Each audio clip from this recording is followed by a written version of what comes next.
Psalm 51. Have mercy on me, O God, according to your unfailing love. According to your great compassion, blot out my transgressions. Wash away all my iniquity and cleanse me from my sin. For I know my transgressions, and my sin is always before me. Against you only have I sinned and done what is evil in your sight. So you are right in your verdict and justified when you judge. Surely I was sinful at birth, sinful from the time my mother conceived me. Yet you desired faithfulness even in the womb. You taught me wisdom in that secret place. Cleanse me with hyssop, and I shall be clean. Wash me, and I shall be whiter than snow. Let me hear joy and gladness. Let the bones you have crushed rejoice.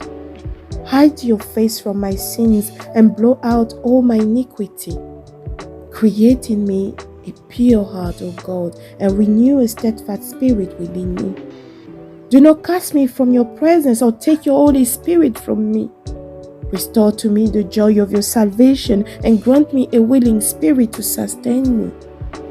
Then I will teach transgressors your ways, so that sinners will turn back to you.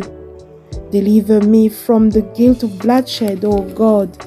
You who are God, my Savior, and my tongue will sing of your righteousness.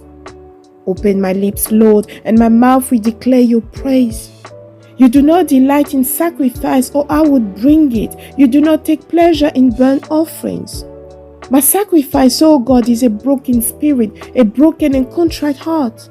You, God, will not despise.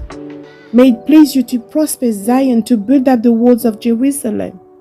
Then you will delight in the sacrifices of the righteous, in burnt offerings offered all. Then bulls will be offered on your altar.